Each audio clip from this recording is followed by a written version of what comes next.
네, 안녕하세요. 자, 이제 물리전자 수업 첫 번째 어, 디테일한 내용, 강의 내용으로 들어가서 본격적으로 수업을 진행하도록 하겠습니다. 제일 먼저 다루게 되는 건요, 여러분 제가 지정한 책인 비엘의 책의 그 챕터 1에 해당하는 얘기고요. 반도체 그 부품 소자들, 다이오드, 트랜지스터 이런 비선형 소자라고 불립니다. 또는 액티브 엘리먼트라고 불리는 이런 전자 부품들을 이해하기 위해서 가장 기본이 되는 전자 부품을 만드는 재료는 도대체 무엇이고 그 재료는 어떤 성질을 가지고 있는지 이해를 해보고자 합니다.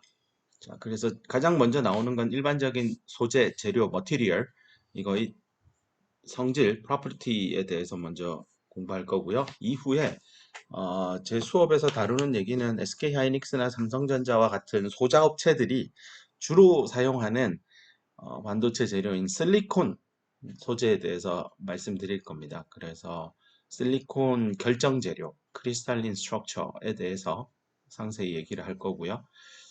이 크리스탈 소재는 굉장히 규칙적인 원자 배열을 가지고 있기 때문에 그런 규칙적인 배열을 가진 재료를 어떻게 표시해 줘야 되느냐, 노테이션에 대한 얘기들도 나올 겁니다. 뒤따라 그 부분이 소개될 예정입니다. 자, 가장 먼저 첫 슬라이드에서 질문이 이겁니다. 반도체가 무엇입니까? 라는 질문인데요. 아마 중학교, 고등학교 시절에 이미 많이 들어봤었을 겁니다. 과학 시간에. 말 그대로 도체긴 도체인데 반만도체면 반도체 아닙니까? 틀린 답은 아니지만 일리 있는 얘기입니다. 여기 나와 있는 대로요. 반도체 재료를 구분함에 있어서 크게 어, 그 구분하는 기준이 되는 용어가 여기 나와 있는 resistivity라고 하는 겁니다. rho라는 심볼로 resistivity를 쓸 거고요. 그 유닛은 옴 곱하기 센티미터가 됩니다. 보통 반도체 재료가 가지는 resistivity, 저항성은요. 대략 10의 마이너스 3승에서부터 10의 플러스 3승 정도의 값을 가지면 단위는 옴 곱하기 센티미터로요. 보통 반도체라고 불려집니다. 그래서 resistivity가 굉장히 낮은 소재는 컨덕터, 쉽게 얘기하면 메탈이 대표적인 컨덕터가 되겠습니다. 그 다음에 resistivity가 굉장히 높은 소재는 절연체, 인슐레이터에 해당합니다. 현재 SK하이닉스나 삼성전자, 인텔, TSMC 이런 글로벌 반도체 소자 업체들은요. 이 인슐레이터로 주로 SiO2, 즉 실리콘을 산화시켜서 옥시데이션 시켜서 만든 재료죠. 우리 빌딩에 쓰는 유리창도 SiO2입니다. SiO2를 대표적인 인슐레이터로 쓰고 있고요. 메탈은 여러 가지 소재들이 현재 사용되고 있습니다. 최근에 도입이 된 하이케이 메탈 게이트 기술들은 타이타늄 나이트라이드라는 메탈릭한 소재를 쓰고 있고요. 과거에는 그 실리콘인데요. 아래쪽에 지금 설명을 드리겠지만 결정 재료보다는 약간 더 그 결정성이 부족한 소재라고 생각하면 됩니다. 폴리크리스탈린인데요. 여기저기 크리스탈린인 소재라고 이해하면 됩니다. 그럼 폴리실리콘을 굉장히 진하게 그 불순물을 잡아 넣을 겁니다. 여기서 말하는 불순물은 실리콘이 아닌 원소면 다 불순물입니다. 그래서 그걸 굉장히 진하게 그래서 아주 헤빌리하게 불순물을 넣었다고 하는 게 이제 도핑이 되었다라는 표현을 또 이 강의 이후에 또 학습하게 될 겁니다. 일단은 그냥 헤빌리 돕드 되어 있는 진하게 불순물을 많이 주입한 그런 폴리실리콘 재료도 사실상 금속처럼 실리콘 반도체 소자에서 활용하고 있습니다. 자, 대충 이 정도 얘기를 드렸고요. 그 다음에 그 다음 얘기 꼭지로 가봅시다. 그래서 resistivity가 적당한 경우 숫자로 얘기를 한다면 여기 위에 있는 이 정도 레인지에 있는 소재들은 주로 세미 절반 정도 반도체 컨덕터가 됩니다. 그래서 반만 도체다 이렇게 이해하시면 되겠네요. 그래서 여기 나와 있듯이 resistivity의 역수값을 보통 conductivity 전도도라고 하는데요. 심볼로는 시그마라고 쓰고요. resistivity의 역수가 될 겁니다. 이 conductivity가 놓여 있대요. 어디 사이에? 네, 컨덕터의 conductivity랑 인슐레이터의 conductivity 중간쯤에 위치하고 있는 conductivity 값을 가지면 우린 세미컨덕터라고 합니다. 라고 해서 제가 resistivity라는 숫자로 이 정도 레인지에 들어간다라고 소개했습니다. 자, 그 다음 얘기는요. 이 IC라고 되어 있는데 이게 Integrated Circuit입니다. 그래서 앞 글자만 따서 IC입니다. 한국말로 하면 집적 회로입니다. 이 발음을 잘해야 되는데요. 이거 대충 발음하면 이렇게 직접 회로인 줄 압니다. 이거 틀린 얘기입니다. 그럼 반대로 간접 회로도 있나요? 이런 거 존재하지 않습니다. 그래서 발음 정확하게 하세요. 주택, 우리 집 할 때 집. 네. 모아서 한 군데 둔다라고 해서 집적한다라고 하잖아요. 영어로 integration 명사로. 그래서 integrated 된 회로, 집적 회로입니다. 여러분이 실험 시간에 공부하게 되는 그 브레드보드 빵판에다가 만드는 거는요. 그거는 집적 회로 아니에요. 그거는 그냥 빵판에다가 여러 부품을 꽂아서 회로를 테스트해 보는 거고요. 실제 테스트 완료된 회로들을 실리콘 웨이퍼 위에다가 그 여러 부품을 동시에 한 군데다 모아놓은 회로를 집적 회로, IC라고 합니다. 그래서 디지털 회로 실험 같은 거 해보면은 그 지네발처럼 생긴 깜정색의 은색으로 된 발 모양 이렇게 붙어 있는 그런 집적 회로 칩은 정말 그건 집적 회로고요. 그냥 저항 하나 꽂아 하나 찾아가지고 빵판에다가 브레드보드에 꼽는 그런 거는 집적 회로 아닙니다. 오케이. 자, 다시 원래 얘기로 돌아와서요. 그래서 이런 IC에 들어가 있는 디바이스, 소자들, 트랜지스터, 다이오드 뭐 그런 것들입니다. 또는 저항, 인덕터, 캐파시터 전부 다 RLC, 뭐 트랜지스터, 다이오드 이런 계열들입니다. 이런 것들을 위해서 실제 우리가 사용하는 재료는 일반적으로 generally 여기 나와 있는 대로 크리스탈린 소재입니다. 그래서 결정 재료고요. 그 결정 재료의 모양은 여기 그림으로 대충 여기 도식도로 표시되어 있습니다. 여기 점박이 하나가 실리콘 원소 하나라고 생각한다면 굉장히 일정한 패턴을 가지고 실리콘 원자들이 배열되어 있는 재료입니다. 굉장히 규칙적이죠. 그래서 규칙, 오더를 가지고 원자들이 배치되어 있고요. 그 정반대인 소재들은 여기 그 어디에도 실리콘 원자들이 어떤 규칙을 가지고 이게 배열되어 있는지 확인하기 힘듭니다. 이런 소재들은 아몰포스 실리콘이라고 합니다. 그래서 A 실리콘 이렇게 표현하고 얘는 C 실리콘, 크리스탈 실리콘, 아몰포스 실리콘입니다.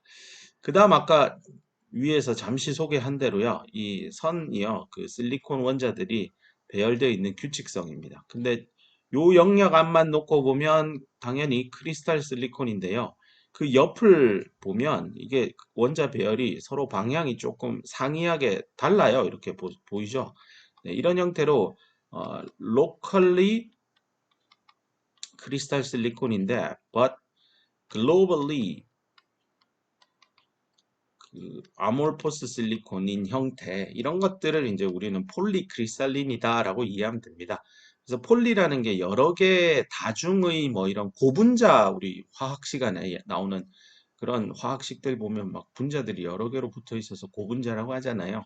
그 폴리 스트럭처라고 하는데 이 폴리의 의미가 이런 크리스탈 실리콘이 덕지덕지 여러 개가 이렇게 붙어 있어서 폴리크리스탈린이다라고 하고 표시는 폴리실리콘 이렇게 이해하면 되겠습니다. D램이나 낸드와 같은 또는 저기 시스템 반도체, CPU, GPU, 뭐 AP 이런 애플리케이션 프로세서 스마트폰에 들어간 CPU죠. 이런 것들 칩을 만들 때는 주로 크리스탈 실리콘으로 만들어진 웨이퍼 위에다가 이제 여러 부품 소자들을 집적해서 회로를 구성합니다. 하지만 그럼 크리스탈 실리콘만 쓰는 건가요? 아닙니다. 폴리실리콘도 쓰고요. 실제 여기 나오는데 저기 위에서 잠깐 언급한 대로 오늘 펜이 좀 요 부분들 요런 부분들 실제 나중에 트랜지스터라고 하는 거의 대표 선수가 이 녀석이거든요. MOSFET라고 MOSFET. 여기 M이 메탈입니다. 네, 그래서 이런 메탈을 진짜 메탈 금속을 쓰는 게 아니라 진하게 불순물을 타서 만든 폴리실리콘을 여기 메탈 소재로 쓰거든요. 결국은 반도체구나. 저 반도체를 무조건 크리스탈 실리콘만 쓰는 건 아니구나. 이렇게 머릿속에 좀 일단은 이해를 하면 좋겠습니다. 그럼 또 아몰포스 실리콘은 나는 안 써요 하고 섭섭해 할 텐데 실제로 그 D램 낸드 이런 소재 그런 부품 제품에는 아몰포스 실리콘은 널리 활용되고 있지 않고요. 좀 저가형 그 반도체 부품들에는 아몰포스 실리콘이 지금도 상용화되어서 쓰이고 있습니다. 여기 위에 써져 있듯이 최근에 하지만 non-crystalline 반도체 재료들이 have become commercially very important라고 되어 있습니다. 그래서 상업적으로 굉장히 중요한데요. 뭐 우리 그 아몰레드 테크놀로지라고 해서 스마트폰의 그 액정 장비에 들어간 소재로서 이런 A 실리콘, 아몰포스 실리콘 널리 쓰이고 있습니다. 어쨌건 스마트폰은 뭐 단가 싸움이니까요. 뭐 화웨이나 오포, 비포, 샤오미와 같은 중국 업체들은 굉장히 저가로 스마트폰 제공하고 있잖아요. 여러 부품 단가 낮추기 위해서 이런 아몰포스 실리콘 소재도 널리 쓰고 있고 특히 LCD 사업 뭐 이제는 한국 업체들 LG 디스플레이, 삼성 디스플레이는 이제 중국 사업장을 포기하고 떠나기 시작하죠. 중국의 기술이 많이 쫓아왔고 원가 싸움에서 뒤처지기 시작하기 때문에 나오는데 그때도 이제 원가 경쟁력을 가지기 위해서 이런 크리스탈 실리콘보다는 아몰포스 실리콘 쪽을 많이 썼습니다. 오케이. 산업에 대한 얘기는 중간중간 좀 강의를 한 학기 동안 진행하면서 필요하다 싶을 때 하나 둘씩 말씀드리도록 하겠습니다. 자, 이제 다음 얘기로 갑시다. 그럼 반도체 재료, 우리 실리콘 위주로 공부하겠다라고 했는데요. 여기 나와 있는 대로 주기율표의 오른쪽 윗부분만 캡처해서 여기 가지고 온 겁니다. 뭐 고등학교 시절에 수헬, 리베, 붕탄칠, 산플레나, 나말 뭐 어쩌고 저쩌고 하면서 20개 정도는 외웠던 기억들도 있을 텐데요. 어쨌건 여기 14번 원자인 실리콘을 기준으로 주변에 있는 원자들을 가지고 왔습니다. 주기율표에 있는 모양이고요. 그 반도체 소재를 크게 세 가지 타입으로 분류합니다. Elemental Semiconductor Material, Compound Semiconductor Material, 그 다음은 Alloy Semiconductor Material. 이 Elemental Semiconductor Material이라고 하는 거는 주로 단일 원자로 구성된 반도체 소재입니다. 그럼 예컨대 실리콘으로만 구성된 소재도 있을 거고 germanium만으로 구성된 소재도 있을 겁니다. 자, 그래서 주로 현재는 이 실리콘만으로 구성된 세미컨덕터 머티리얼 많이 쓰고 있고요. 그 다음 컴파운드 세미컨덕터 머티리얼은 한국말로 이제 화합물 반도체 이렇게 얘기를 합니다. 주로 D램 낸드 제품에는 활용되지 않고요. 주로 광전자 부품들하고 관련된 겁니다. 그래서 우리 수업으로 따지면 광전자공학 같은 수업을 들으면 실리콘 소재보다는 이 컴파운드 세미컨덕터 머티리얼을 많이 보게 됩니다. 그래서 주로 3, 5 또는 2, 6 컴파운드 세미컨덕터 머티리얼을 많이 보게 될 텐데요. 이 3, 5의 의미가 이 주기율표상에 실리콘은 그 4족입니다. 이걸 영어로 컬럼 4에 해당이 되고요. 이거는 그러면 컬럼 3, 얘는 컬럼 5가 되겠죠. 그래서 컬럼 3와 컬럼 5에서 원자 하나씩 택하면 됩니다. 예컨대 갈륨 알세나이드 이렇게 끌고 와서요. 갈륨 알세나이드를 1대1로 섞어서 만든 컴파운드 세미컨덕터 머티리얼 또는 3, 5 컴파운드 머티리얼 이렇게 표현하면 되겠습니다. 뭐 나는 알루미늄 알세나이드도 뽑겠는데 네 해도 됩니다. 알루미늄 알세나이드도 컴파운드 반도체 소재입니다. 뭐 보론, 포스포러스, 인디움 알세나이드 뭐 뭐든 다 가능합니다. 그 다음 2,6는요 말 그대로 뭐 징크랑 셀레나이드를 가지고 오는 거나 뭐 징크 또 뭐가 있나요? 설파이드 이렇게 갖다 붙여도 됩니다. 그죠? 뭐 뭐든 2족과 6족을 붙이는 원자 하나하나를 각각의 칼럼에서 픽업한 다음에 서로 붙이면 됩니다. 네. 화학에 대한 약간의 지식이 있는 학생이면 아마 실리콘은 최외곽 전자가 그 4개인 그런 소재 그 원자잖아요. 근데 3족이면 최외곽 전자가 3개고 5족이면 최외곽 전자가 5개예요. 어쨌건 둘을 합치면 8이 되죠. 얘도 실리콘 옆에 또 실리콘이 있으면 4 더하기 4를 해서 8이 됩니다. 대충 이런 룰입니다.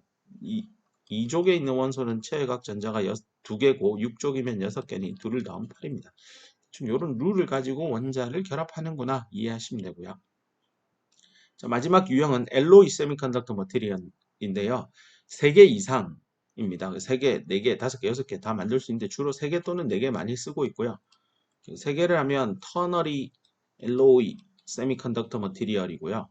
그다음은 이거는 쿼터너리 엘로이 세미컨덕터 머티리얼 이렇게 됩니다. 그래서 3개 하나 찝어 보면 뭐 예를 들어 인디움, 갈륨, 알세나이드 이렇게 가지고 오면요. 인듐을 X만큼 가지고 오면 갈륨은 100%에서 X만큼 빼고 알세나이드는 그냥 있는 그대로 1. 그래서 표시를 따로 안 해도 됩니다. 그래서 보통 인듐 X, 갈륨 1-X 알세나이드 이렇게 표시되어 있으면 아, 세 개의 원소를 녹여서 반도체 소재로 만든 거구나. 그래서 이런 건 이제 줄여서 인게스 뭐 이렇게도 얘기할 수 있습니다. 쿼터너리 같은 경우는 이제 인듐 예를 들어 갈륨 그대로 가지고 오고요. 뒤에서 뭐 알세나이드하고 포스포러스를 다 섞읍시다. 그럼 여기 X, 1-X, 얘는 Y, 1-Y 이렇게 표시하면 되겠죠. 그래서 인듐, 갤륨, 알세나이드, 포스포러스 이런 소재들은 이제 4개의 원소를 가지고 만들어진 쿼터너리 알로이 세미컨덕터 머티리얼이다. 이렇게 이해하면 되겠습니다. 그래서 다양한 소재들을 반도체 산업에서 사용하고 있고요. 뭐 이제 대한민국에서는 주로 SK 하이닉스와 삼성전자, 뭐 그다음에 DB 하이텍 이 정도의 대기업들이 있는데요. 이런 대기업들은 주로 그 실리콘 재료를 활용해서 실리콘 기반의 트랜지스터, 다이오드 이런 것들을 많이 제작해서 만들고 있습니다. 뭐 D램이나 낸드는 까보면 뭐 일단 기본 베이스가 되는 소재는 다 실리콘이다라고 보면 되겠습니다. 자, 그럼 이제 조금 더 깊숙한 deep understanding을 하기 위해서 하이드로전에서부터 실리콘이라고 타이틀에 되어 있는데요. 일단은 뭐 원자 구조 전체에 대해서 자세하게 강의를 할 마음은 별로 없습니다. 왜냐하면 그거 다 안다고 한들 실리콘 트랜지스터나 다이오드 이해하는데 크게 도움은 안 됩니다. 그래서 도움이 될 만한 수준만큼만 가르쳐 보도록 하겠습니다. 수소부터 시작해서요. 이 실리콘이 보이는데요. 일단은 Z라고 되어 있는 거는 그 atomic number입니다. 그래서 원자 번호입니다. 그 다음에 H는 이제 수소 원자고, 그 다음에 실리콘 네, 여기 있습니다. 넘버 오브 요 샵은 이제 보통 넘버입니다. NUMB 넘버 오브 electrons인데요. 요게 이제 1, 2, 3이 그 아마 primary quantum number라고 해서 주 양자수에 해당하고요. 그 뒤에 있는 게 이제 secondary quantum number 해서 이제 그 S 스피어 이 부궤도라고 하죠. 주궤도, 부궤도 뭐 이런 거 SPDF 뭐 이렇게 쭉쭉 뻗어 나가는데요. 일반 화학 시간을 통해서 이미 어느 정도 지식은 가지고 있을 겁니다. 중학교, 고등학교 시절에도 배웠었을 거고요. 근데 뭐 이거 자세하게 여기 노테이션 표기에서 1S 궤도에 뭐 전자 하나, 두 개, S 궤도는 두 개까지 전자가 들어가고 뭐 이게 P 궤도는 6개까지 전자가 채워질 수 있고 뭐 그 다음은 3S, 3P인데 뭐 P 궤도에는 6개까지 들어갑니다. 근데 뭐 이런 표시 방법은 이미 널리 알고 있을 테고요. 우리가 궁금한 거는 가장 외곽에 돌고 있는 전자의 개수가 중요하거든요. 그래서 실리콘 한번 보면 원자 번호가 14번이니까요. 어토믹 넘버가 14이니까요. 양성자 14개 가지고 있고 주변에 14개의 전자를 가지고 있을 겁니다.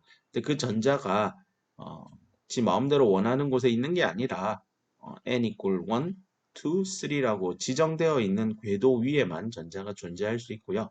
그 각각의 궤도 위에는 전자가 들어갈 수 있는 숫자도 제한이 되어 있습니다. 그래서 뭐 이런 관련된 이론들이 이제 양자역학, 쿼넌 메카닉스를 공부하면 등장하는데요. 일단 우리 여기 외웁시다. 우리가 필요한 건 여기까지니까요. 일단은 실리콘은요. 첫 번째 주양자수 궤도에 전자 2개까지 넣을 수 있고요. 이게 이제 파울리, 베타 원리 뭐 이런 거하고 연관되어 있습니다. n equal 2인 두 번째 주양자수 궤도에는 8개까지 들어갑니다. 여기 이 두 번째 안에는 2s 궤도와 2p 궤도로 미세하게 나누어지고요. 2s 궤도에는 전자 2개, p 궤도에는 6개까지 들어갑니다. 자, 여기까지 해서 전체 10개의 전자가 채워져 있고요. 보통은 제가 앞으로 쓸 거는 이제 이렇게 실리콘 동그라미를 치면 여기까지가 10개까지 채워졌다라고 이해하면 됩니다. 실제 크리스탈 실리콘 소재들을 보면 실리콘과 실리콘들이 서로 손에 손을 잡고 땅땅하게 붙어 있을 겁니다. 이렇게 붙어 있는 결합을 만들어주는 그 원동력은요. 최외곽에 있는 전자 4마리 하나, 둘, 셋, 넷 이렇게 있을 때 이 4개 공유하고 있는 전자 2개 있죠. 얘들이 서로의 실리콘 애텀들에게 속박이 되어서 이 결합을 완성합니다. 이런 걸 이제 공유 결합 또는 그 코밸런트 본딩을 만든다라고 이해하면 됩니다. 이런 코밸런트 본딩이 굉장히 결합력이 단단하고요. 저런 것들을 규칙적으로, 즉 실리콘 원자들이 굉장히 일정한 패턴을 가지고 쭉 연결이 되어 있는 것이 바로 크리스탈 실리콘 머티리얼이고, 그 결정체가 SK 하이닉스나 삼성, DB 하이텍, 뭐 TSMC에서 쓰는 게 바로 실리콘 웨이퍼에 해당한다고 보면 됩니다. 또 웨이퍼도 뒤에 나중에 또 설명을 하겠습니다. 일단은 대충 이렇게 연결을 해서 실리콘 재료를 만드는구나, 이거 이해하면 되고요. 우리가 이제 앞으로 배우게 될 뭐 저항이나 아마 회로 이론 시간에 공부했겠지만, 이렇게 뭐 독립 전화번 하나 연결해서 저항 뭐 만들고, 또 뭐 퍼스트 오더 서킷으로 해서 뭐 캐파시터도 넣고, 세컨 오더 이렇게 인덕터도 넣고, 뭐 시리즈 뭐 패러렐 RLC 서킷에 뭐 스텝 리스폰스, 내추럴 리스폰스 등등 많이 공부했을 텐데요. 우리 수업 시간에는 이런 저항체 안에 뭐 이렇게 전류가 흐른다라고 하면 전자는 그 반대로 이동한다라고 하는데, 이 전자가 누구냐인데요. 이 삼성전자에서 만드는 D램 낸드 제품에 전류가 흐른다라고 하면 전류는 전자가 흘릴 텐데, 그 전자 어디서부터 옵니까? 라고 한다면 얘입니다. 얘. 체외각에 있는 이 녀석. 이 녀석이요, 원래는 공유결합에 참여해야 되는데 일부분이 이게 뜯겨 나와서 자유로운 전자가 됩니다. 네, 특정 실리콘 원자에 속박되지 않고요, 구속되지 않고 이 실리콘 결정 재료 내부를요, 막 지 마음대로 막 돌아다닐 겁니다. 이런 전자 근원이 어디냐, 너 어디서부터 왔냐 라고 물어본다면, 바로 이 공유결합에 참여하고 있던 전자 하나가 열 에너지에 의해서, 즉 상온 300켈빈 정도 되는 열 에너지에서 이게 뜯겨 나옵니다. 뭐 간단히 지금 숫자만 말씀드리면 1세제곱센티미터, 어느 정도로 작은 부피인지 감이 있을 겁니다. 1cm의 길이 가로 세로 높이 하면 되게 작은 부피잖아요. 그 안에 보통 300켈빈에 놓여져 있는 결정 재료 C실리콘 같은 경우 대략 한 100억 개 정도의 자유전자가 발생한다고 알려져 있습니다. 100억이라는 숫자가 잘 기억이 안 나면, 내가 나중에 열심히 사회생활을 해서 부자가 된다면 한 돈 100억 정도 벌면 좋겠다라고 꿈꾼다면, 네, 이게 실리콘이 바로 여러분의 꿈을 이루어주는 소재가 될 겁니다. 이렇게 얘기하면 아마 안 까먹을 겁니다. 100억 정도 부자가 되겠다라고 생각하고, 실리콘도 단위 부피당 1세제곱센티미터, 단위 부피당 한 100억 개 정도의 자유전자가 자유롭게 만들어지는구나. 그 이유는 더멀 에너지입니다. 상온 300켈빈이 결코 낮은 에너지가 아닙니다. 우리 인간은 300켈빈 온도 환경에서 잘 적응해서 사는 동물이지만, 저 실리콘 소재 입장에서는 상당히 높은 온도이고 300켈빈 정도 되고요. 저기에서 자유전자는 한 100억 개 정도 생성됩니다.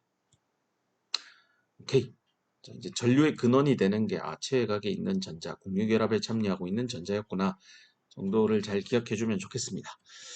자, 이번에 슬라이드에서는요, 저런 실리콘 애텀들이 그러면 그 최외곽의 전자가 어떻게 뱅글뱅글 실리콘 양성자 14개 덩어리를 중심으로 돌고 있는지 한번 보여주는 그림인데요. 가운데 보면 여기 양성자 14개가 강한 핵력에 의해서 서로 붙어 있습니다. 그리고 1s 궤도에 2개, 그 다음에 2s 2p 궤도에는 6개겠죠? 둘, 셋, 넷, 2개 더하기 6개, 8개요. 하나, 둘, 셋, 넷, 다섯, 여섯, 일곱, 여덟. 네, 됐습니다.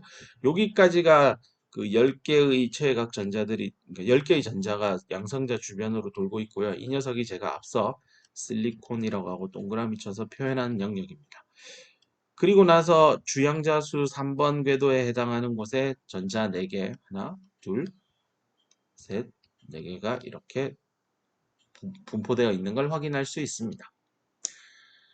그래서 한번 읽어봅시다. 14개의 전자가 아큐파잉 채우고 있대요. 바로 첫 번째 3개의 에너지 레벨, 그래서 n 이꼴 1, 2, 3의 궤도를 채우고 있고요. 그래서 첫 번째 궤도랑 두 번째 궤도에는 채워져 있대요. 10개의 전자에 의해서. 요거죠. 제가 동그라미 친 거 얘고. 그 다음에 최외곽에 있는 3s, 3p 오비탈에 마지막 남은 4개의 전자가 채워져 있습니다. 보통 3s, 3p 궤도는 서로 분리되어 있는 궤도인데요. 이 원자의 하나의 시스템을 이렇게 해석하는 뭐 학문들을 쭉 읽어보면 전반적인 에너지 상태를 최소화하기 위해서 3s와 3p 오비탈들은 합성이 되어서 하이브리드 되어서 실제로 만든데요. 4개의 테트라헤드럴한 정사면체 구조의 3sp 오비탈을 만든다고 합니다.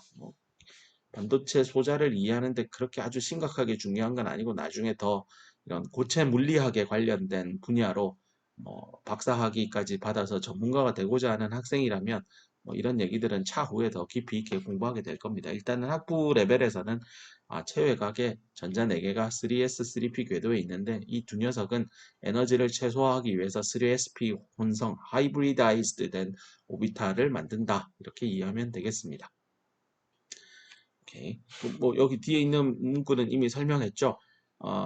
저기 주변에 있는 원자와 본딩을 만들기 위해서 각각 그 하나의 일렉트론들을 서로 쉐어해서 나눈다 이런 얘기입니다.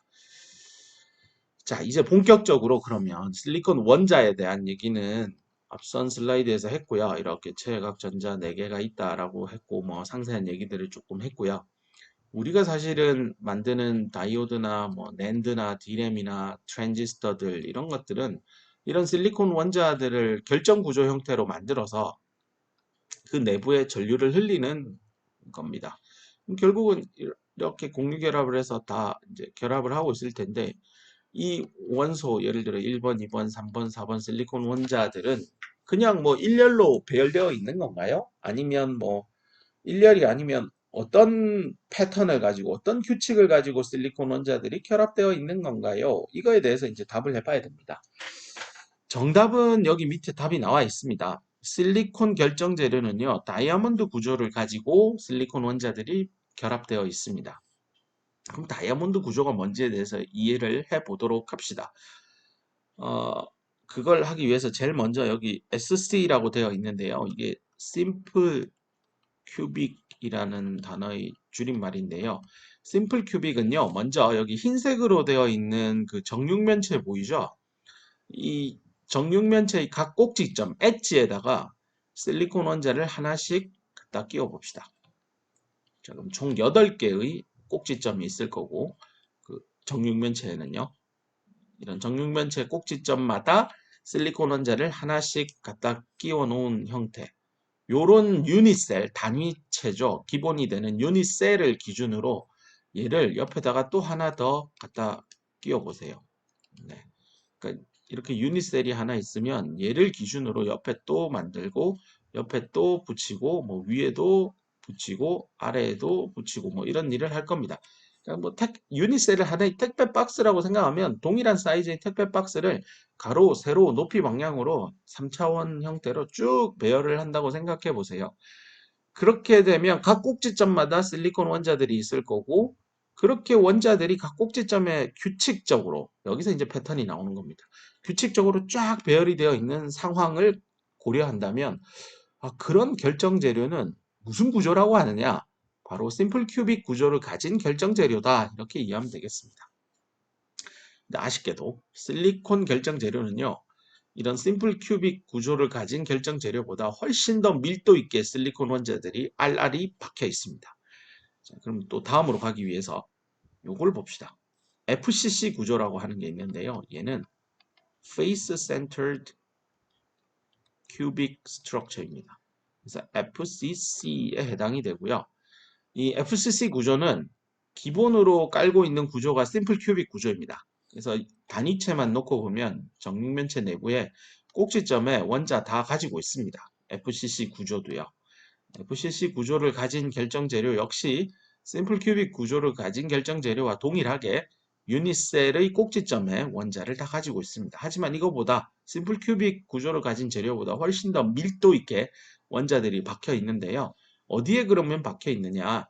바로 면에 박혀 있습니다. 그래서 윗면, 아랫면, 좌측, 우측면, 앞면, 뒷면입니다.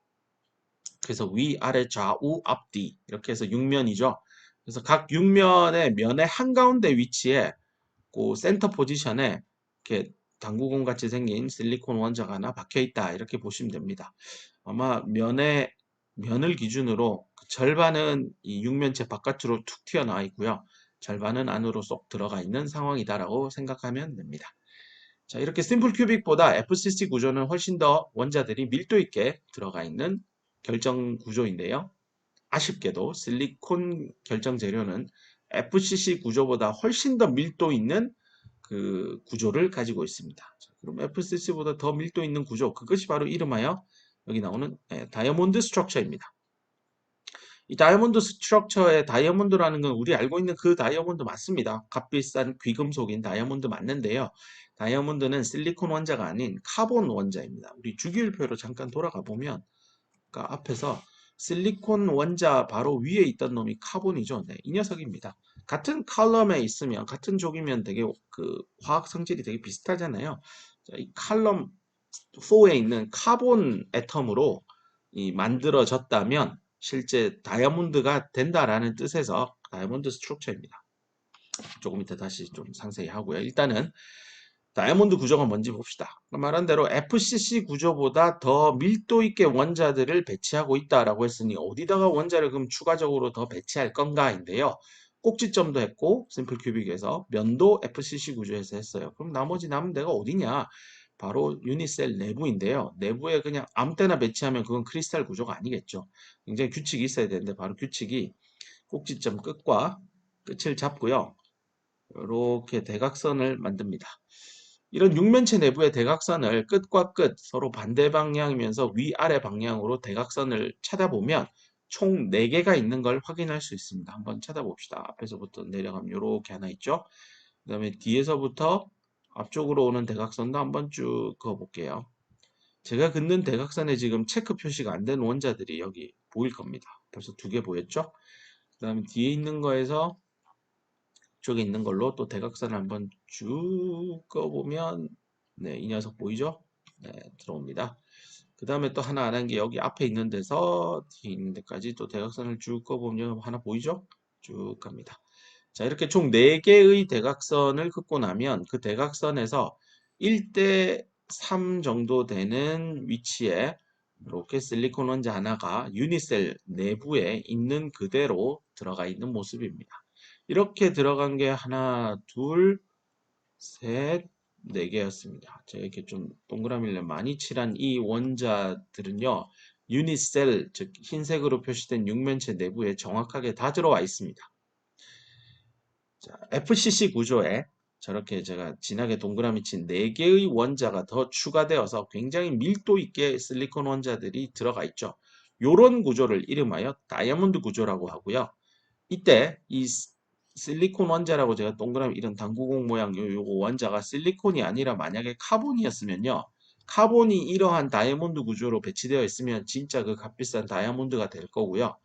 그 D램이나 낸드나 시스템 반도체 칩들 CPU, GPU에 만드는 기반이 되는 소재들은 이 카본이 아니라 아쉽게도 네, 실리콘 원자들을 다이아몬드 구조로 배치하면 그게 바로 크리스탈 실리콘 소재가 됩니다. 그래서 앞서 돌아가서요.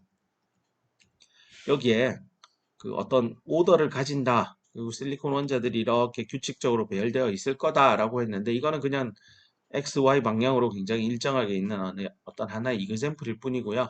실제 크리스탈 실리콘 소재의 경우에는 예, 다이아몬드 스트럭처를 가지고 원자들이 배치되어 있다라고 이해하면 되겠습니다.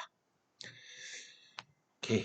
자, 그래서 여기서 이제 오른쪽에 있는 노트들 중에 먼저 레티스 컨스턴트라고 하는 용어인데요. 자주 사용할 겁니다. 이게 뭐냐면요. 이 유니셀의 한 변의 길이입니다. 뭐 가로, 세로, 높이는 다 동일하니까요. 육면체라서, 정육면체라서.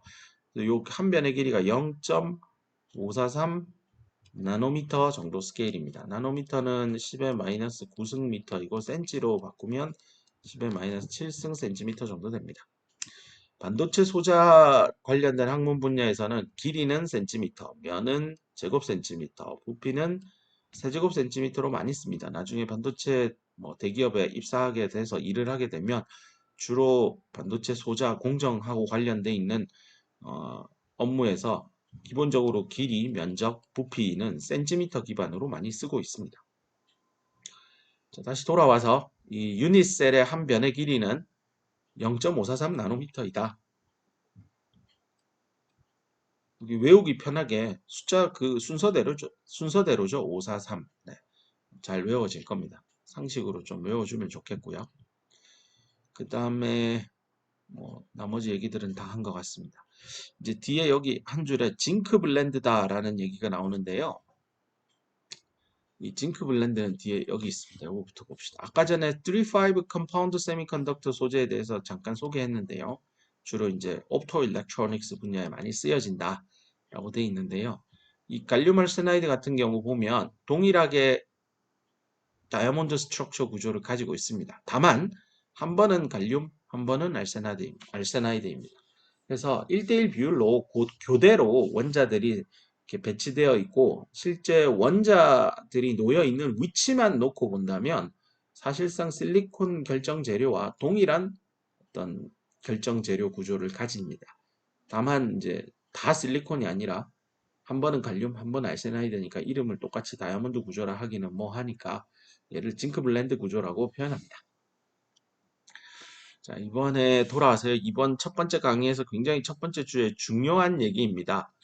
아마 이거 시험 문제에도 많이 내야 되는 파트인데요. 되게 중요한 부분입니다. 혹시 집중도가 조금 떨어지면 스스로 잠깐 일시 정지를 하고 멈춘 다음에 좀 기지개도 켜고 집중력을 높인 다음에 이쪽으로 돌아오기를 추천합니다. 여기 질문에 있는 대로 1세제곱센티미터 당 몇 개의 실리콘 원자가 있습니까? How many silicon atoms per cubic centimeters 되어 있습니다. 앞으로 돌아가서요. 이 유닛셀 지울게요.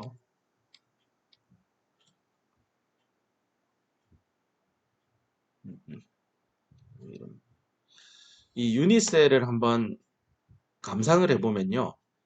실리콘 원자들이 저렇게 이제 꼭지점, 면, 육면에 다 있죠. 그 다음에 대각선 4개 이렇게 매달려 있는데요. 저 안에 도대체 실리콘 원자는 유효하게, 제가 다시 얘기할게요. 유효하게 몇 개나 들어있을까를 계산해 보자는 겁니다. 그 다음에 단위 부피당 몇 개인지 물었는데 이 흰색 점선으로 표시된 유닛셀의 부피는 너무 쉽죠. 가로, 세로, 높이 곱하면 되잖아요. 근데 한 변의 길이가 아까 레티스 컨스턴트라고 했잖아요. 그러면 이 유닛셀의 볼륨, 부피를 구하는 일은 너무 쉬워요. 0.543 나노미터를 3번 곱하면 됩니다. 그러면 일단 셀의 볼륨만 먼저 계산을 해보면 0.543 나노미터를요. 이 나노미터를 10의 마이너스 7승 센티미터로 바꾸어서 전체를 3번 곱해주면 이렇게 단위를 세제곱 센티미터로 해서 답을 얻을 수 있습니다. 계산기 넣어서 진짜 나오는지 꼭 해보길 바랍니다. 그러면 이제 결국 위에 있는 이 질문 How many silicon atoms per cubic centimeters 이거에 대해서 대답하기 위해서 얘만 계산하면 됩니다. 하나의 유닛셀 안에 그래 몇 개의 실리콘 원자가 있느냐인데요. 문제는 다시 이쪽 그림으로 돌아가면 문제는 여기 꼭지점에 있는 거랑 이 면에 있는 이놈들이에요. 사실 대각선에 이렇게 댕글댕글 매달려 있는 이놈은 온전하게 유닛셀 내부에 들어와 있잖아요. 그러니까 얘는 그냥 한 개 이렇게 헤아리면 끝납니다. 그래서 여기 돌아가 보면 4개의 애텀, 그 대각선에 연결되어 있는 1대3 위치에 있는 그 원자들은요, completely inside cell입니다. 그죠? 그래서 그냥 4개 있어요. 이러면 됩니다. 자, 이번에는 좀 까다로운 꼭지점으로 가봅시다. 꼭지점이 아까 총 심플 큐빅 구조에서도 가지는 거죠. 8개, 꼭지점이 8개잖아요. 여기 있을 텐데, 그러면 질문이, 그래, 이 원자 하나가 그럼 이 유닛셀 하나에 몇 퍼센트나 들어와 있느냐? 이게 질문입니다. 좀 공간에 대한 개념이 금세 좀 우수한 학생들은 금방 떠올릴 거예요. 아, 8분의 1만 들어있네. 잘 이해가 안 되면 이렇게 택배 박스를요, 2x2로 가로 둘, 세로 둘로 일단 놓아봅시다. 그리고 요 꼭지점에 실리콘 원자를 하나 박을게요. 이러면 이 당구공 같이 생긴 이 실리콘 원자의 절반은 그죠? 2분의 1개는 4개의 셀에 유닛셀 택배 박스에 그 나누어지잖아요. 그래서 2분의 1에 또 4분의 1만 내 거니까 8분의 1개구나. 이렇게 금방 이해할 수 있을 겁니다. 심지어 난 이것도 이해가 안 돼요 하면 네, 이 2x2의 택배 박스를 한층 더 2층으로 쌓으세요. 이렇게 한 층 더 쌓고 나면 네, 이 가운데 있는 쪽 8개의 택배 박스가 이 당구공 하나를 다 쉐어할 겁니다. 그래서 8명이 한 개 쉐어하니까 한 명은 8분의 1개만 가지게 된다. 이렇게 이해하면 되겠습니다. 그래서 뒤로 돌아가서 여기 코너에 있는 엣지에 있는 애텀 총 8개잖아요. 그 8개 각각은 쉐어드 된대요. 셀들 사이에 여기 셀은 엄밀히 얘기하면 8개의 셀들이 쉐어하는 거죠. 그래서 우리가 8 하나의 셀이 8분의 1밖에 셀이 안 들어오는데 우리가 꼭지점은 총 8개가 있으니까 실질적으로 한 개의 애텀이 유니셀 하나에 들어와 있는 셈이구나. 즉 꼭지점에 있는 원자 하나는요 8분의 1개밖에 안 돼요. 근데 이런 꼭지점이 8개나 있으니까 8개가 8분의 1개 있으니까 둘을 유효하게는 한 개의 실리콘 원자가 유니셀 안에 들어있는 셈이구나. 이렇게 이해하면 되겠습니다. 이제 마지막 꼭지점에 설명되는 건요. 면에 있는 녀석입니다. 페이스에 있는 원자들인데요. 위, 아래, 좌우, 앞, 뒤 총 6개죠. 6개의 원자가 실제 있으나 각각의 원자 하나는 절반은 밖으로 튀어나가 있고 나머지 절반만 유니셀 안에 들어와 있으니 6개 있지만 실제 그 절반만 내 거죠. 그래서 3개가 유효하게 셀 내부에 들어와 있습니다. 그래서 이 면에 있는 원자는요, 이 G는 count as 3 atoms inside the cell 이렇게 하면 될 겁니다. 그래서 대각선에 있는 거, 꼭지점에 있는 거, 면에 있는 거 다 더해주면 8입니다. 그래서 부피 1.6 곱하기 10의 마이너스 22승 세제곱 센티미터에 8개의 애텀이 있구나 인데요. 얘를 깔끔하게 계산기 넣고 위아래 식을 정리를 하면 이렇게 나옵니다. 우리가 D램, 낸드, CPU, GPU, AP에 사용하는 이 실리콘 결정 재료라고 하는 거는 실리콘 원자들이 얼마나 밀도 있게 있는 소재이냐. 1세제곱 센티미터에 무려 실리콘 원자가 5 곱하기 10의 22승계나 있대요. 1cm면 제가 이 강의 노트에 진짜 1cm를 대충 제 눈으로 대충 그려보면 요 정도 크기일 거예요. 정말 작은 부피잖아요. 뭐 크지도 않고 새끼손톱 크기만 한 거잖아요. 이 내부에 실리콘 애텀이 몇 개 있느냐 이만큼이나 있대요. 5 곱하기 10의 22승이요. 100억이 10의 10승이거든요. 1조 원이 10의 12승이에요. 1조 원을 10의 10승 100억 개 더해야 이 정도 나오잖아요. 22승. 근데 그런 걸 5개나 또 갖고 있대요. 어마어마하게 고밀도로 실리콘 원자들이 배치되어 있구나.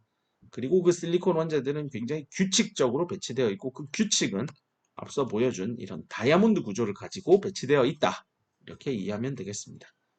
이 유니셀의 한 변의 길이를 라티스 컨스턴트라고 했고 그 유니셀 내부에 유효한 실리콘 애텀의 개수는 8개였고요. 이런 지식을 바탕으로 1세제곱 센티미터에 있는 실리콘 원자의 개수는 무려 5 곱하기 10의 22승계에 있다라고 이해하면 되겠습니다. 이것이 가지는 물리적인 의미가 뭐냐면요. 실리콘 결정 재료 내부에 실리콘이 아닌 다른 원소, 소위 말하는 불순물을 주입해서 넣겠다라고 한다는 뜻은 아무리 불순물을 많이 넣어도 1세제곱 센티미터 정도의 작은 손톱 크기만한 부피 내에 불순물의 용량은요. 5 곱하기 10의 22승을 넘어갈 수 없다라는 뜻입니다. 실제 현업에서 불순물을 얼마나 넣을까요? 불순물의 농도는 어디까지 하면 될까요? 라고 할 때 그 상한선, 어퍼 바운더리는요. 5 곱하기 10의 22승을 넘길 수가 없습니다. 이걸 빗대어 설명한다면 소고기가 있다고 합시다. 스테이크 한 덩어리가. 거기에 소금을 쳐서 간을 잘 맞추어서 맛있는 소고기를 구울 수 있을 겁니다. 이때 소금을요. 소고기 1인분이면 보통 뭐 200g, 뭐 150g 뭐 이 정도 되면 소금을 150g짜리 스테이크 한 피스에다가 소금을 1kg을 따라 붓는다? 그게 지금 말이 돼요? 이해가 안 되는 상황이잖아요. 내가 소고기 먹으러 왔지 왜 소금을 프라이팬 위에다 굽고 있어요? 그죠? 배보다 배꼽이 더 큰 상황이죠. 결국은 일단 불순물을 넣는다라고 하는 거는 기본적인 가정이 원래의 원체, 본체인 소재의 밀도보다는 굉장히 낮은 수준으로 불순물을 넣어야 될 겁니다. 그때 그 본체가 가지고 있는 원자의 밀도가 어느 정도 되느냐에 대한 언더스탠딩은 필수입니다. 우리는 실리콘 기반의 부품들을 공부할 거기 때문에 실리콘이라고 하는 결정 재료, 크리스탈 실리콘이 단위 부피당 몇 개의 실리콘 원자를 가지고 있는지에 대한 엄정하고 엄격한 이해를 해야 되고 그 과정을 앞서 이 슬라이드 그리고 여기 슬라이드에서 확실히 차단했습니다. 오케이. 자, 여기까지 했고요. 자, 이런 결정 재료를 가지고 있는 실리콘 소재들은요, 규칙적인 패턴을 가지고 있잖아요. 그러면 앞면, 뒷면, 옆면 이런 얘기는 여러분과 나는 지금 같은 화면을 보고 있으니 예를 들어 이쪽으로 돌아가서 자, 이런 결정 재료의 앞면을 봐주세요 하면 모든 학생들이 지우고 앞면 여기래요 이렇게 얘기할 겁니다. 네, 맞습니다. 하지만 이 강의를 듣지 않는 학생 입장에서는 앞면을 봐주세요 하면 앞면 뭐 여긴가? 이러고 있을 겁니다. 왜냐하면 이거는 일정한 패턴을 가지고 있는 결정 소재인데 앞에서 보나 옆에서 보나 위에서 보나 비슷할 수 있거든요. 헷갈릴 수 있습니다. 또는 심지어 같을 수도 있습니다. 예를 들어 앞면을 보라고 했더니 우리는 여기 있는 이 앞면을 잘 보지만 이 뒷면을 보세요. 이 우리가 보는 뒷면. 다른 사람 입장에서는 뒤에 서 있으면 그게 앞면으로 보일 거예요. 아니 이러면 되게 혼란스럽잖아요. 뭔가 약속이 필요하겠구나 이런 생각이 들 겁니다. 그래서 나온 개념이 바로 이 밀러 인디시스라고 하는 표기 방식입니다. 노테이션. 자, 그래서 이 노테이션이 뭔지에 대해서 한번 이해를 해봅시다. 집중도가 떨어지는 학생이 있으면 여기서도 잠깐 멈추기를 추천합니다. 계속해서 1시간 내내 멍 때리면서 수업을 들으면 집중이 떨어질 수 있으니까요. 잠깐 휴식을 취하고 언제든지 다시 본 무비 클립으로 동영상으로 돌아오길 바랍니다. 한 15분 정도 더 강의하면 내가 목표한 내용을 다 갈 수 있을 것 같습니다. 뒤에 있는 얘기들까지 하면 오늘 강의는 거의 끝날 것 같습니다. 자, 조금만 더 힘을 내고요. 다음 얘기로 가보도록 합시다. 아까 예고한 대로요.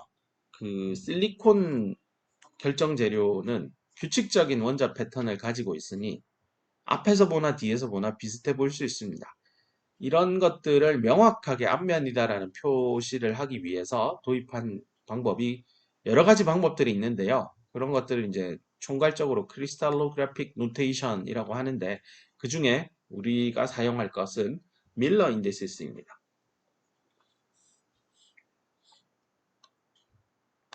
자, 그럼 밀러 인디시스가 어떻게 내용이 뭔지 한번 자세히 봅시다.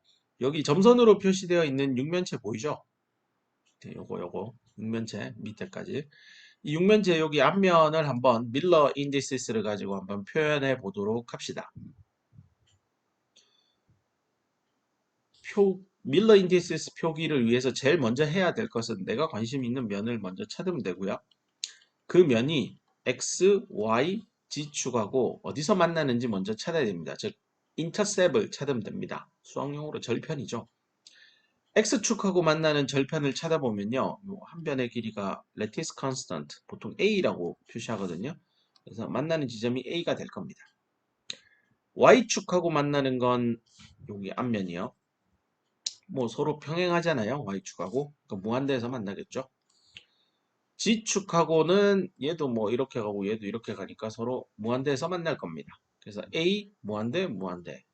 여기 콤마 찍지 마세요. 네, 수학 시간에는 x, y, z 해서 많이 쓰지만 여기 노테이션에서는 콤마 찍지 않습니다. 자, 일단 절편 x 절편, y 절편, z 절편 구했고요. 이 밀러 인디시스의 약속은요. 절편을 구한 다음에 다음 스텝으로 해야 할 일은 얘를 역수를 취하라 입니다. 자, 역수를 취한 다음에 같은 개념은 a분의 1, 0, 0이 될 겁니다. 무한대분의 1은 0이니까요. 자, 이런 다음에 다음 next 스텝은요. 최소의 정수가 나오도록 정리를 해주면 됩니다. 현재 a분의 1은 정수가 아니니까요. 이 하나 각각의 a를 곱해서요. 1, 0 곱하기 a는 0이니까 0, 0 이렇게 될 겁니다. 자, 그래서 100이라는 숫자를 찾았고요. 우리가 관심 있는 거는 특정한 어떤 결정면이잖아요. 크리스탈 플레인 면이잖아요. 이런 경우에는 소괄호를 치라라고 되어 있습니다. 그래서 여기 우리가 관심 있는 이 앞면은요. 밀러 인디시스 표기법에 따라 100면입니다.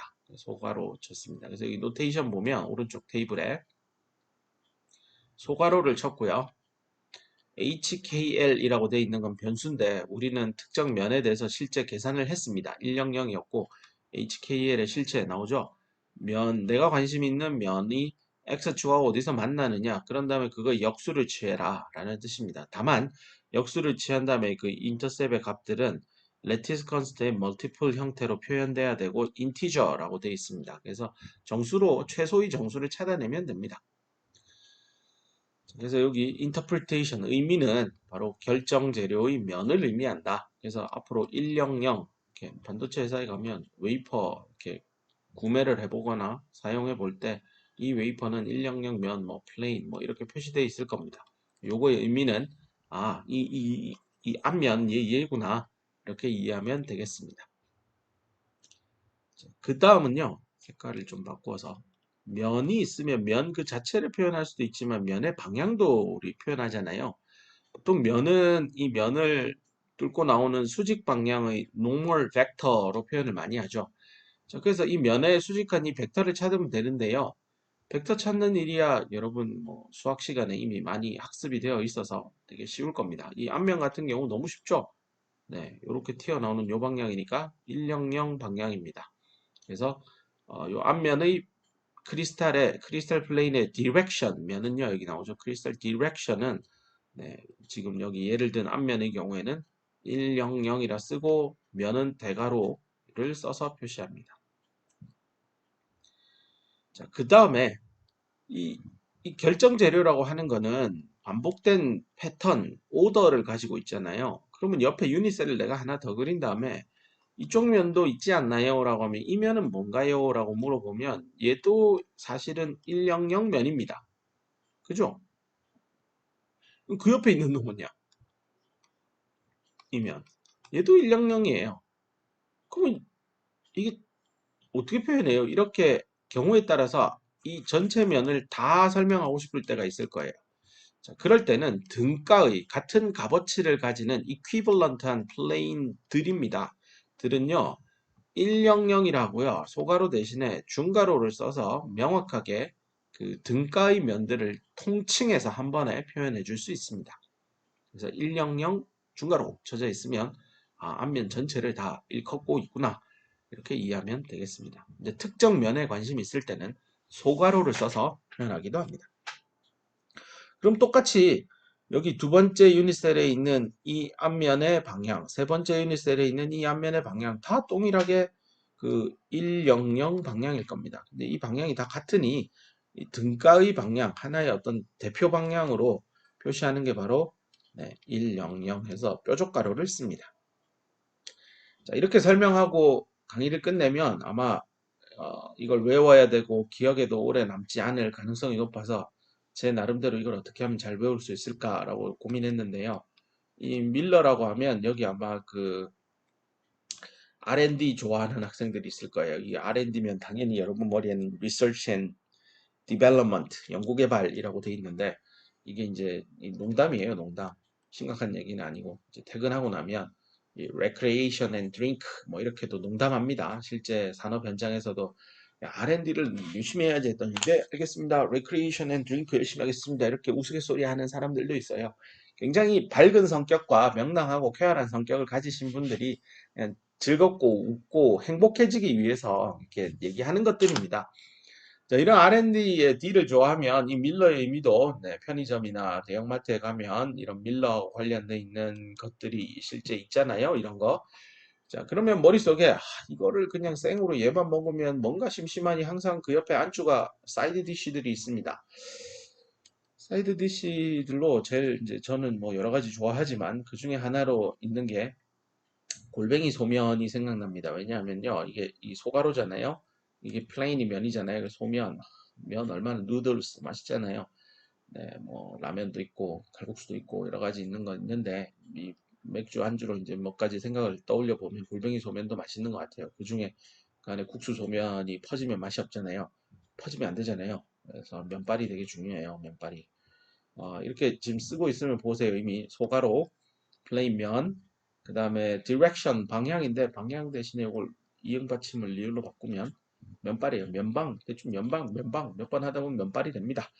어쨌건 밀러는 소면발이 되게 중요하구나.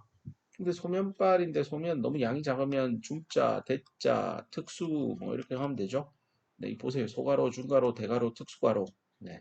요렇게 해서 머릿속에 이미지로 기억을 하면 아마 이 밀러 지수 관련해서 헷갈릴 일 전혀 없을 겁니다. 그래서 밀러의 골뱅이 소면 소자 중자 대자 오케이 이렇게 하면 안 잊혀지고 오래 기억에 남을 겁니다. 어쨌든 여러분의 기억을 돕기 위해서 한 유머고 재미이니까요. 한 번쯤 참고해서 이 내용을 익혀주기를 바랍니다. 자, 이제 뒤에 얘기들 보면 이미 하나 학습했던 겁니다. 왼편에 있는 제일 왼쪽 위에 있는 그림 같은 경우 이 앞면은 100면 소가로로 표시되어 있고요.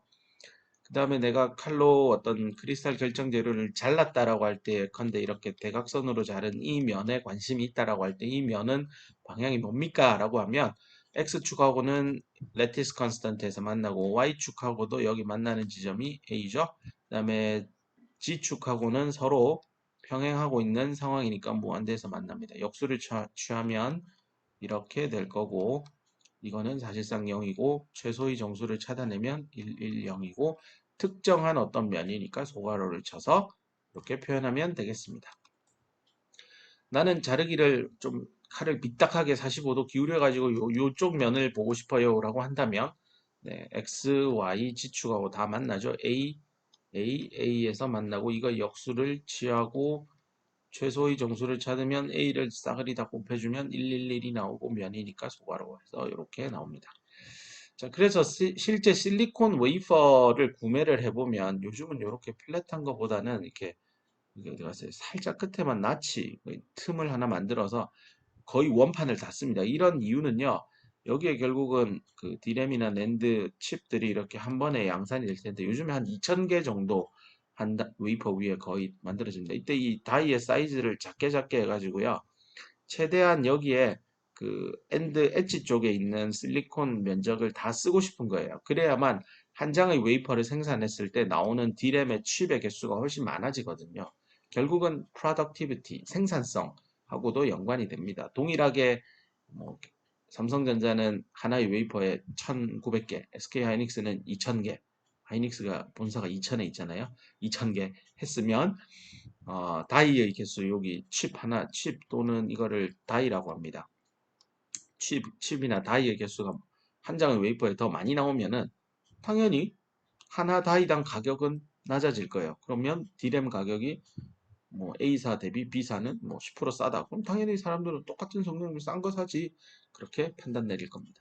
그래서 이런 생산성을 높이기 위해서 웨이퍼 위에 들어가는 다이의 사이즈는 작게 만드는 게 아주 중요합니다.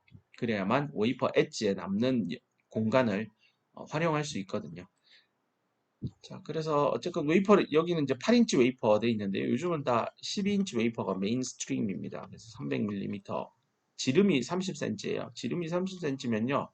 그 프랜차이즈 뭐 피자헛, 미스터 피자 뭐 몇 개 있잖아요. 그런 대형 피자 가게에 가서 레귤러 사이즈 말고요. 라지 사이즈 주문하면 딱 지름이 한 30cm 정도 됩니다. 그래서 피자 주문해서 먹을 때마다 이게 진짜 그 산업체에서 만들고 있는 실리콘 웨이퍼의 크기 정도 되는구나 이렇게 이해를 하기를 바랍니다. 그래서 앞으로 피자 잘라 먹을 때 이렇게 자르지 말고요. 한번 웨이퍼 자르듯이 가로로 그다음에 세로로 해서 네모나게 반듯하게 한번 잘라서 먹어보세요. 저는 종종 그렇게 먹는데 되게 편해요. 젓가락으로 조그맣게 잘라서 뜯어 먹으면 핑거푸드처럼 되게 편하게 먹을 수 있습니다. 손에 기름 안 묻히고 맛있게 먹을 수 있습니다. 어쨌건 저 실리콘 웨이퍼는 저렇게 생겼고요. 동그랗게 넓적한 판 모양 형태고요. 저걸 어떻게 만들고 하는지는 이제 SK 실트론과 같은 또는 일본의 시네주와 같은 대형 웨이퍼 프로바이더들이 있습니다. 뭐 그런 데서 홈페이지나 그런 데 들어가면 웨이퍼를 어떻게 생산하는지도 상세히 나오니까요. 한번 찾아서 공부해 보기를 바랍니다. 일단은 웨이퍼 관련된 얘기는 이 정도를 하고요. 그 다음에 다음 슬라이드에서 보면은 이 유니셀 우리 오늘 공부했잖아요.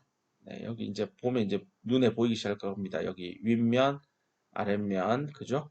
그 다음에 왼쪽 면, 오른쪽 면, 여기 앞면, 뒷면 보이죠? 그 다음에 대각선을 쭉 그어서 내려오면 여기 하나 보이죠? 네, 요 녀석.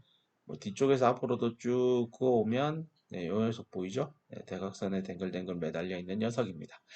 자, 이런 유니셀에서 내가 어떤 방향으로 이 유니셀을 쳐다보느냐. 100 방향이면 여기 앞면이 있잖아요.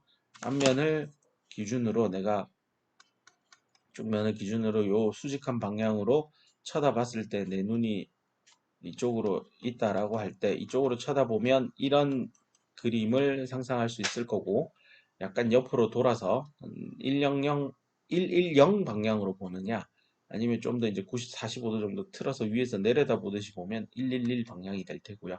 즉 보는 방향에 따라 실리콘 원자의 배열이 상당히 다르구나, 네, 이런 걸 느낄 수 있을 거고, 이것이 의미하는 바는 결국은 나중에 트랜지스터나 다이오드나 이런 비선형 전자 부품들을 만들 때 전압을 인가하면 전류가 얼마 나오느냐, 이걸 수학으로 표현하면 이렇게 되는 함수식이잖아요.